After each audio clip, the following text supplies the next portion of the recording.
telecom deregulation, where utility providers are going to have to expose parity of access to the energy distribution network, and consumers will be able to choose their energy service provider the way they now choose their cellular phone provider or their land phone provider. And so that just adds another layer of complexity in the sense that you are going to have overlaid administrative networks as opposed to what we have now, where one utility has the regulatory and administrative control over a geographic area. Mm-hmm.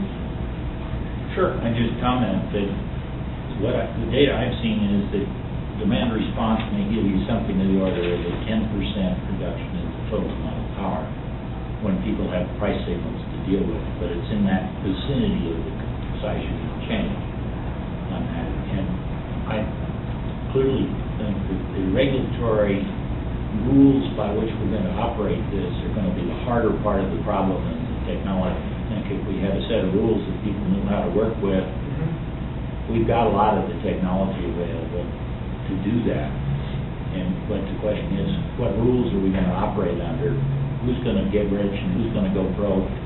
There's an interesting question that's going to take a lot of shake-up in time is, what is the utility industry going to look like after these changes occur?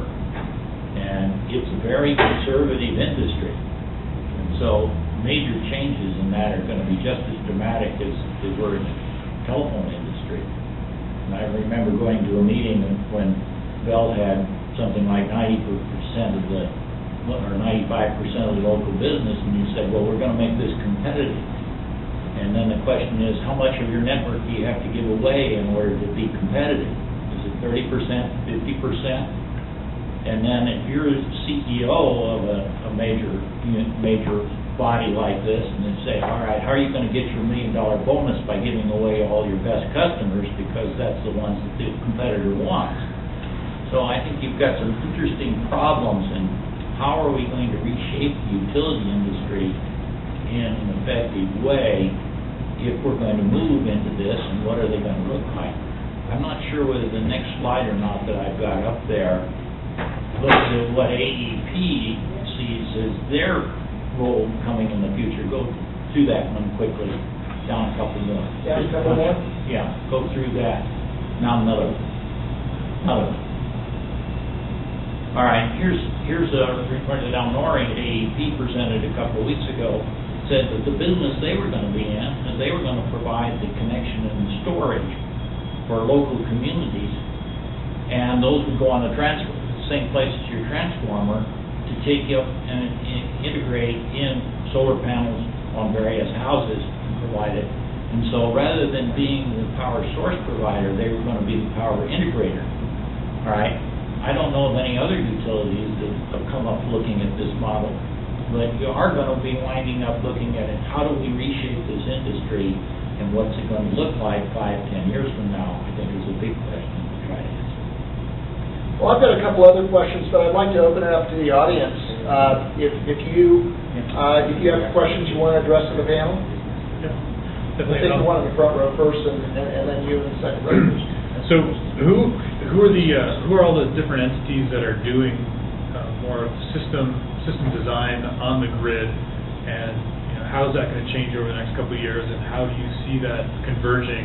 Who's going to decide what that architecture is going to be and roll it out, deploy it, and try to get everybody to buy into that architecture? And how do we converge? And how do you see that happening? Well, there's traditionally General Electric and ABB and Siemens and I'm going to miss some, I know, but they're looking at the large scale network operations systems, things like that, metering infrastructure, a lot of the big metering companies, which is kind of the old way it's been done. If you look at more of a centralized, how do you build a whole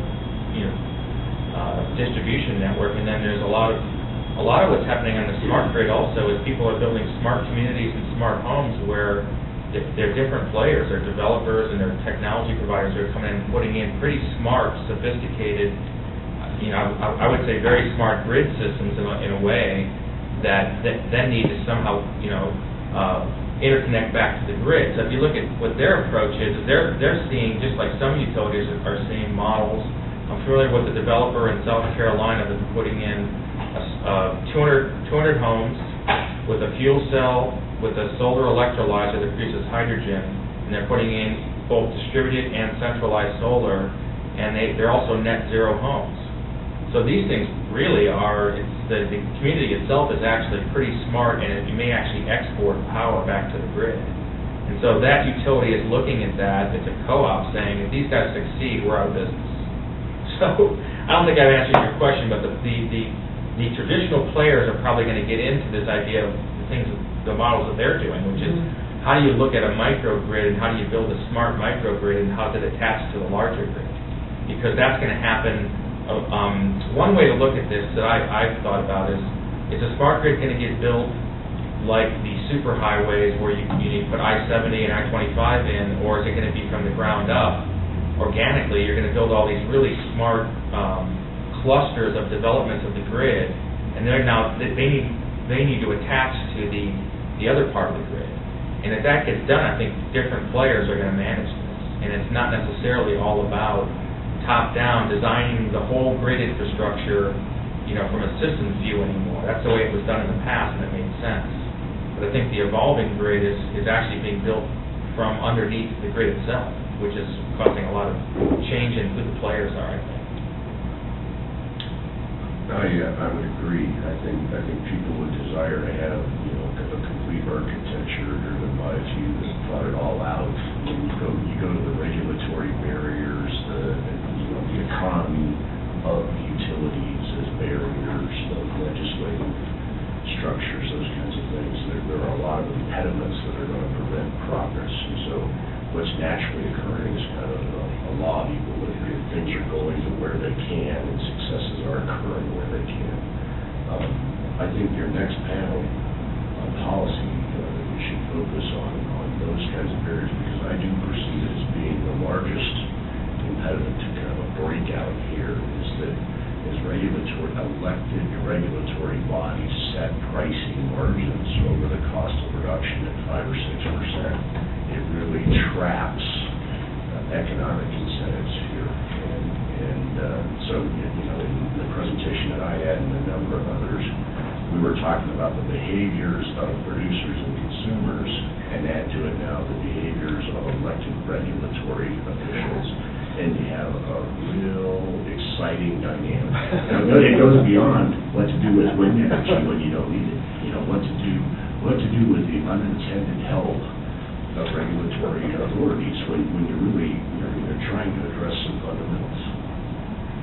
I think that there's also the aspect of the rush to market in that there are all these there's new money coming in, both federal grant money and venture investment, new areas for people to profit, especially in the intelligent metering area and the smart home area, which is, there are few barriers to entry right now. There are 7 or 8 competing metering network architectures, all of which are proprietary, all of which are several